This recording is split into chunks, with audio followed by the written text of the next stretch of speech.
Due to my PC absolutely decimating my video and audio capture, I don't know. the first few minutes of today's episode will be in Puppet Show forum. I hope you enjoy. You're not going to enjoy it.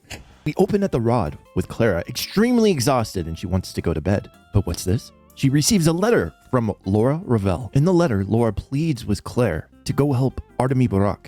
Alexander supposedly is springing a trap on him at his home, and right now he's currently looting houses in an infected district. Claire searches many houses. It took like an hour. She downs a bunch of pills, nom nom, and heads inside.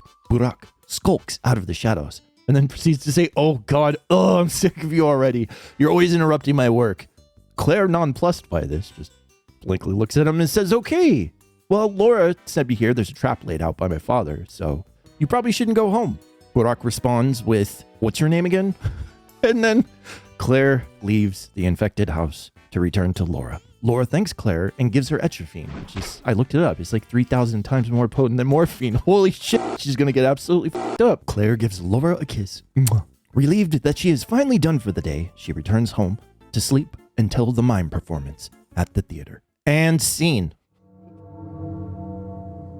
The day is over. Your timely efforts allowed your supporters to remain unharmed. A new mime performance is being rehearsed at the theater. Oh, we're going to the theater. We got good rest. Holy shit. Exhaustion off the charts. Barely made it back here. Oh man, I had like a sliver left. I did have coffee, but I ate a couple of them, unfortunately.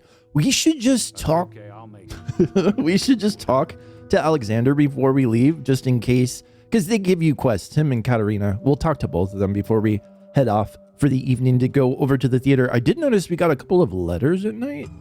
Unexpected letter from the powers that be, the chill that woke me up today, and of the bound falling ill. We've read this one before. But yeah, we don't need to read that today. Let's read the chill that woke me up today.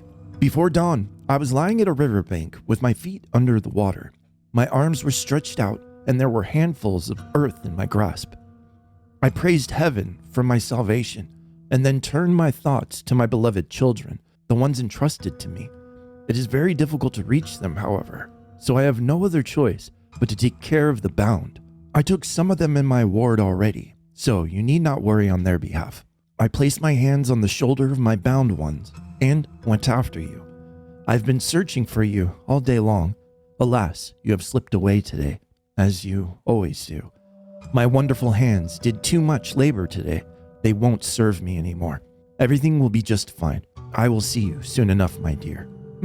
That's an interesting note. It sounds like it's like reiterating the importance of the bound. I mean, we've taken very good care of our bound, but it also sounds like some kind of like memoir or like some musing of some sort. The ellipses at the beginning leads me to believe that there was, you know, a paragraph before this as well. So, interesting. I have no idea who this could be from. I'll have to think about it. An unexpected letter from the powers that be. You didn't expect us to write a letter, did you? But here goes. You have our attention at last. Oh no. Is it because we're saving our bound? Most likely. That's why we're garnering attention from them. So you say that you were meant to become a miracle worker. Now, that's debatable. We would assume that you are mistaken, but we don't want to disappoint you, and ourselves for that matter, ahead of time. From what we saw of the Bachelor and the Rospects, who have yet to cause us anything apart from a petty chagrin, and all too predictable, if sometimes elegant choices. Neither of the two had succeeded in overcoming the inevitable. Such is the law, even though we're sick of it already. Don't be surprised. You don't think the powers that be and the law are always in concordance? We did affect this, was the case for a long time. We would no longer pretend before a heart seeker like you. The truth is, we're fed up with the law. Oh God. This is fuck. Ooh, man. I mean, Danny got some pretty nasty letters from the powers that be, but whoosh. That just means that Claire is stirring up some shit that they don't like. This town is precious to us, as you can see. So if you succeed in keeping it intact, to preserve it, just as it is now, this will be, take our word for it, a true miracle. Compared to that, everything you did before is a cheap market ticket of dubious value. Such is our well-considered decision. So with the powers that be with Clara, they want everything to they want the infection to go on and run its course and just burn everything. I don't know if this means that they don't want us to save our bound, but that's the problem, though. Some of our bound are kind of integral to the events that happen later on. Interesting. Father, I better hurry up, too. We gotta make the theater. Restore the order here, rest assured. Now is no time to sleep, my daughter. The scythes have been sharpened. The righteous harbingers are riding in, hooves thudding. We ought to be clear now to whom the scythes shall swoop down. People are dying. The hour of reckoning is near. All right, Dad. Whose turn is it today? Rubin's time has come. Fuck no. I love Rubin. He's such a lovable oaf. I've received reliable information that he was in the know on everything that Isidore, the father of that accursed Burak, was doing. It was with him that everything began. You know what, though, Alexander? This is the closest you've been to the truth. So you're finally, boop, getting it. Oh, but I know the Canes have put a sizable bounty on Anyan Rubin's head. Anyan Rubin's head? I looked it up, finally. I thought it was just the foreman's name, but it's just meaning of a wise man, usually used by doctors. It's kind of strange that they do that to the foreman as well, Foreman Anyan. It's interesting. Just kind of, I guess he is a wise man for the kin, so it kind of makes sense.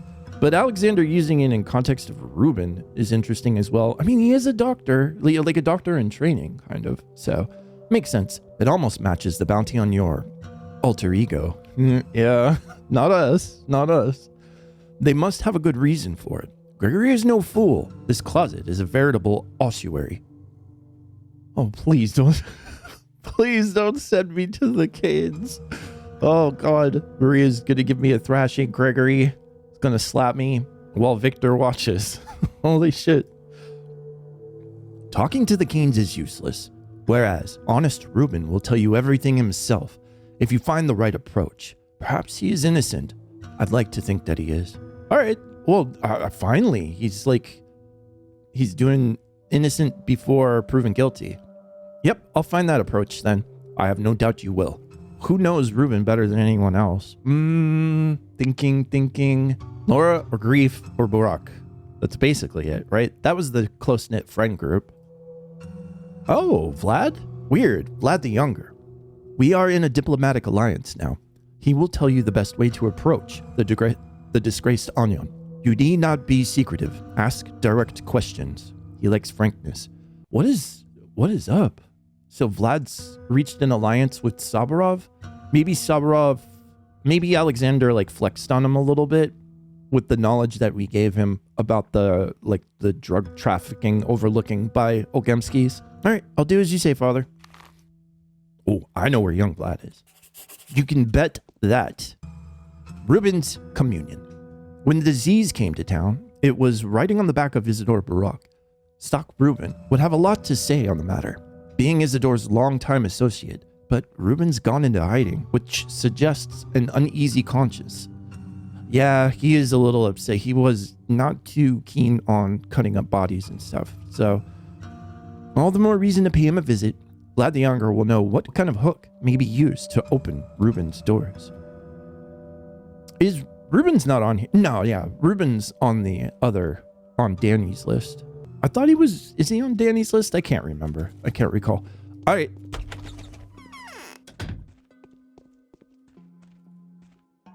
Hello, Queen. How fast the disease is spreading. So many dead already. That is because, up until now, we have been lacking in diligence. And the reason for that is probably not the kindness of your heart, my daughter. My incorrect choices of objectives. Still, are you ready to resume your endeavors? You sound as if I'd have to kill them. We must continue. There are not many bound left. Our town, not many bound left. I wonder who's died so far then. I haven't seen anybody die. Like with the executors outside of their door. Interesting. I mean, I found another schmatter. We have 4 right now, so we're not hurting for schmatters at least. Our town will not be spared for the sake of 10 righteous men. Nay, it will be destroyed on account of a single rebel.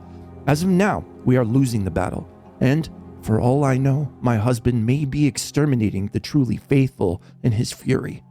Yeah, I mean, Alexander's kind of eased up a little bit on that. So, all right, Mom, what do we got to do today? I don't know for sure yet. Desperation is a bad advisor.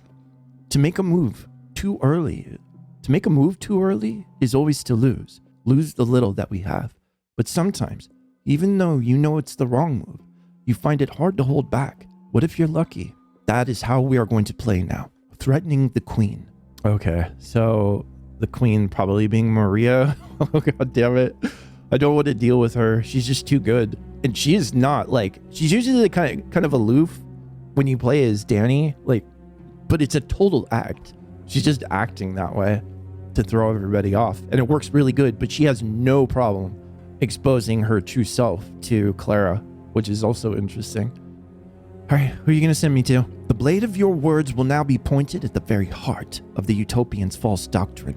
Only the Canes themselves are more dangerous than them. I'm talking about the brothers to Martin. Oh, shit. No, not my boys. The rebellious architects who have challenged too many things. You will begin with Peter. Convert him. That's not going to work. Peter's always blasted, but I don't think that his beliefs are like, he's got his own fucking world that he's dealing with. How do I hook him? It all hinges on Maria again. Maria and Nina. Well, Nina's dead, but... Oh, actually, that's kind of interesting that she said Maria and Nina, considering that Maria is like spiritually impregnated with Nina, I think, right now. Yes, that is too strong a citadel. Only a miracle could help you. Is Peter in love with Maria? Everybody's in love with Maria. He is. Just like his depraved brother, Andre. And that they do together. Weird. All that they feel together. Perhaps that is their weakness. Convert Peter, then the fierce Andre will be in our hands too, since they are twins, and one cannot live without the other. Yeah, I'm in doubt, but alright. I'll get going. We won't visit Peter right now. We're gonna go straight to the theater.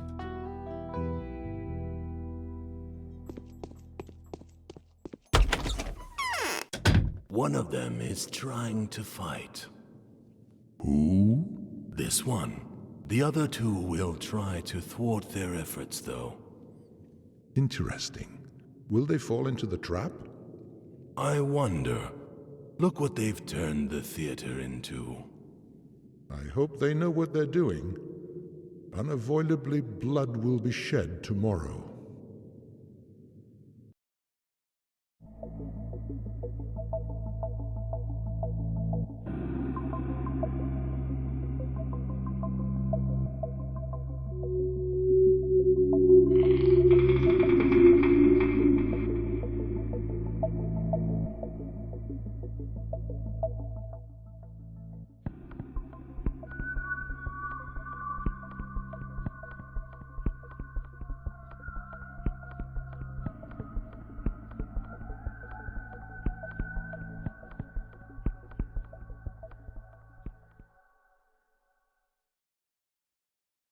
Well, it looks like Danny got his way. All the dead bodies. Super. I wonder if Mark's going to actually talk to us today. I mean, we had a little conversation, so you up for a chat? Nope. You bothering me, kid. Get out of here. All right. That's fine. Off to Vladdy Jr., I suppose. Hey, Vlad. We're going to have to stop the work. It's such a shame. It's been years since we were able to dig the well this deep. Tell me about Rubin. Can I spit into it? That's kind of weird. Could it be that you dug up the sand pest there? It's impossible. I've studied the soil, and now the Bachelor has demanded a rerun of the tests. He's almost established for a fact that the disease originated in the earth. Yes, it probably crawled out from underground, but not from my well. Okay, yeah, day 5. They're that far ahead, I forgot. I know it wasn't your well. All right, Vlad, will you answer my questions candidly and without reservations? Tell me about Rubin. What do you want with Rubin? He's in danger. Is it true that the Sabarovs have adopted you? Yeah, it's true. You see, I trust Alexander. I even want us to start building up a dialogue. Maybe it's just between him and Alexander, not necessarily between Vlad Sr. and Alexander. And of late, we've almost succeeded at it, but he's being too zealous about his duties. Yeah, it is a bad thing, Clara, but is it a bad thing? I guess I better not show my hand. God damn it. Rubin won't be hiding for long. It's against his character. Listen, you might want to not hand him over to the Canes. He'll be of use to you yet. Yeah, I think so too. Great. Perhaps you should even become friends. Well, I'm afraid of him. He's gonna chase me away. Bring him lots of twirine and different kinds of meat. A good treat will make him happy. What is he, a dog? Oh god, lots of twirine and meat. That's gonna be a problem. I don't have that much. Oh shit. It's pleasant to accept food and drink out of a girl's hands. He'll talk to you. Alright, yeah, that's great advice. You mind donating to the cause? God damn it. All Rubin asks is for 3 bottles of twirine and 3 cuts of fine meat. Dude, that's so expensive. 3 cuts of fine meat is like over 6K. It doesn't look like either the Bachelor or the Rosbecks are friends of his. I guess they're not at this point, but they don't really like explain Laura, Grief, and Rubin and Artemis' relationship. Maybe they do during the Rosbecks. I guess we'll find out when we do that route. Else, why would he be this hungry? It's interesting. And it's interesting. All right, let's assess the situation. I've got 2 cuts of meat. And then twirine, I've got 1 bottle. So it's 3 bottles. 3 bottles of twirine and 3 cuts of meat. Yeah, we only need 1 slab of meat, so that shouldn't be too rough. Twirine, though, that's going to be a problem. To the broken heart, and then hopefully we'll just get in fights along the way. Beef.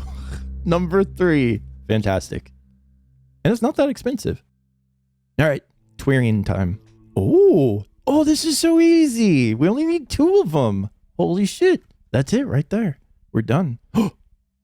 Oh man, every time I see a flower, it reminds me of the time I spent 5 hours looking for flowers. Oh no.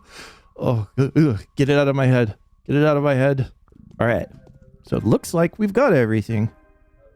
3 bottles of twirine and 3 slabs of fine, fresh meat. Fantastic. So we just... The cow was looking at me weird. It was just strange. So we just need to get back to Rubin then. That's not Rubin. Here we go. Yeah, he's not there though. Maybe. I mean, he might be. I mean, I guess we'll find out. It's the only place that we can go. Let's check the prosectorium. Oh, Rubin, I've got lots of meats and treats for you. Are you here? Oh, he is here. That was an easy find. Look at all this stuff I got for you, Rubin. Has anyone been following you? I brought some meat and twirine, Rubin. Will you eat it? Meat and twirine. Ooh, you're a sly one. Thank you! By the way, don't believe them when they tell you that you shouldn't eat meat. You can, unless it's raw. We've recently established that the disease doesn't survive long outside of the human body. Why are you hiding here? I'm an outlaw now, just like you. Do you know what the word outlaw means? No, tell me. There's no escaping the law. I didn't break the law when I stole Simon's body, but when I put up a struggle, and also when I unveiled a forbidden secret. What's the secret? Simon's blood has given us the vaccine, and I mean it. Simon fought valiantly against the sand pest. He was the only one to defy it, but he didn't last long enough. I think there are other bodies like his, and yet his blood was special. How? Does it matter? It's blood that can fight the disease. And if the disease is the law, interesting way of putting that the disease is the law. I mean, it's a law of nature, I suppose, but I wonder if the powers that be are just a part of the sand pest. I mean, everything is kind of interconnected through the lines, so it's just an interesting thought. And the will of nature, yeah, it definitely is that. Then this is the blood of someone who dictates his own will in the universe instead of yielding to the whims of nature. I mean, that's a deep thought, Rubin. Are you a philosopher? A little, as every doctor is. You see, I'm a Menku as well, and every Menku is an onion, so every doctor is a wise man. But it was the bachelor who pointed me towards the idea. There are indeed special people in the world, people whose very nature challenges the laws. If you help me, I'm going to search for such people. You're going to become a Ripper? Not necessarily. I'll try to use the kin to search for them while the termitary reopens. They deal with blood a lot. Maybe there was a reason Simon used such a strange principle to select his bound, seeing as his bound included children and thieves. May I ask you a few questions? No. I know all about your hypnotic talents already. If you get me a pardon from Kane Sr., I'll tell you everything of my own accord. Honestly, I will. I'm on the brink of turning myself in anyway. God, I can't avoid it. We gotta go see the Canes. Alright, I'll visit the Canes. In the meantime, just eat your meal. There. See what a hungry giant you are? Oh, God. I love that. Oh, who's a hungry man? Oh, that's so funny. Fucking love it. Rubin asked me to speak in his defense in front of the judge, the eldest of the Canes. Yup.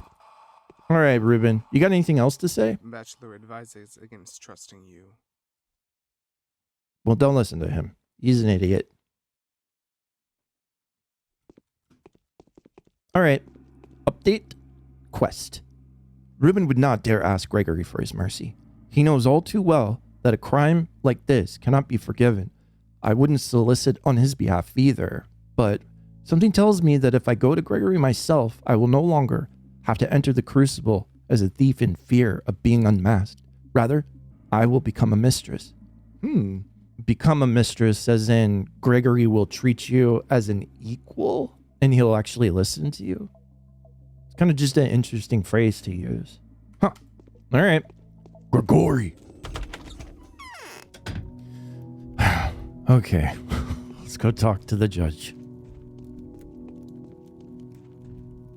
Hey, Judge. It is past time for you to stop haunting this house. Yeah. So that's what the Cane's hospitality looks like. Gregory, I needed to talk to you about your brother Simon. What? I should have saved before this. Holy shit. Oops.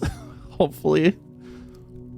Oh, I don't know what to do. Oh, we can tell him that Simon's not dead. What could you tell me about Simon that I wouldn't already know? Simon's not dead. Simon is not dead. He has lapsed into lethargy while he fights the sand plague. The traitor, Rubin, must have known about it. Find out where he is hiding and ask him whether it is possible to undo at least some of the damage. I'm not going to tell you unless you promise to pardon him. That's not going to go well. Let's see. I shall only make that promise on the condition that he stands a fair trial. And knowing Rubin, I'm prepared to believe that he himself will prove to be the most harsh judge of all. That is why I only want him found, nothing more. All right, I'll find him. What will you accept as proof of his innocence? His word of honor would suffice. Okay, that's a good deal. I believe Gregory, he wouldn't lie. Let him swear that he will not attempt to escape. You shall vouch for him. Is it true that Katerina has recognized you as a mistress to be? Oh, yeah, I guess, yeah, he does see us as a mistress. I forgot that Katerina was kind of like grooming us in the ways of becoming a mistress. This means you cannot lie. Yeah, I can do that. As long as we're all honor bound. So, I mean, my intentions are pure.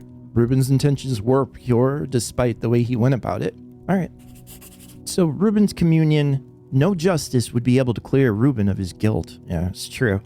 Even though Gregory seems to have acquitted him already.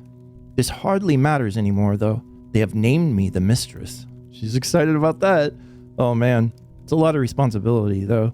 All right, I suppose we just gotta go back to the Rubster, stuffing his face. Well, Rubin, I've got some goodish news.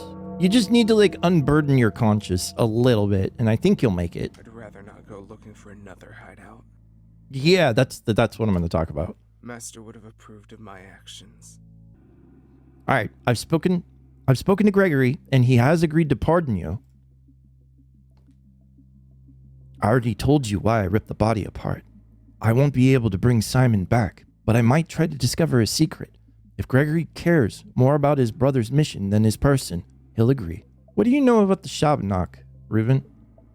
My master did tell me that he met a woman in the steppe. He asked her where she was going, and she said, to the warm people. Ooh, Jesus. Yeah, maybe that was the original. I can't remember exactly how Isidore contracted the plague, but he was the one who ended up spreading it. Could it have been just a woman? It was the disease in human form, a spirit. If my master said this is possible, then it must be so. And she did not have a face of a woman. I know nothing else, except that my teacher did not die of the disease. He was murdered. Yep, we know that part. All right, thank you. Even though this is hardly reassuring.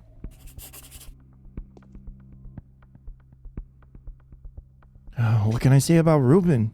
Here's a man who has committed the most harrowing of murders, and yet he's no more guilty than the rest. It's like so funny, all these people, like, just they're guilty by the letter of the law, but in context, it's like they didn't have a whole lot of choices and they were doing what they thought was right. Except for Grief, though. I don't think. Yeah, that was a little Will I be able to get this message through to Father? I don't know. I don't know. He seemed kind of amicable about Rubin, and it sounded like he had some kind of belief in Rubin's character. So I don't know. It kind of seems so. But let's go ask him ourselves. Dad, he not guilty. Rubin was frank with me. He said that the disease has taken the shape of a woman. Is he guilty? No, and he doesn't know who is exactly. Oh, or we can say, I know you wanted to find out through him who brought the plague with Isidore. But this doesn't say no that he's not guilty. Well, let's try it. All right, let him live. So the disease is, after all, walking around disguised as a person, a woman. But who is she? Yeah, who indeed? Tomorrow we shall examine Yulia. Oh, great, my favorite person. She's a recluse, and I've had my suspicions about her for a long time. Even if it isn't her, she should at least give some clue as to where to look for the witch. She is intelligent. Oh, yeah, so this is where the witch allegations start popping up. Certainly. Hey, and that's a good conclusion. I mean, kind of, as long as Rubin doesn't feel so guilty that he convinces everybody to execute him, which, I don't know, maybe he'll do that. It was the first time I didn't have to decide someone's fate, and the first time that I'm happy I didn't. Rubin chose death for himself. What? No. Something tells me that I will see him again before long. Okay. You had me worried there. And this time, someone will be kind enough to comfort him. Aww.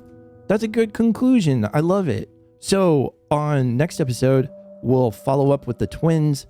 We'll talk to our favorite boyos, Artemy and Andre. They're right over there. And his room isn't going to be completely silent because of that mod that I have installed, which is wonderful. It'll make it so much easier to talk to him. All right, we shall leave it there.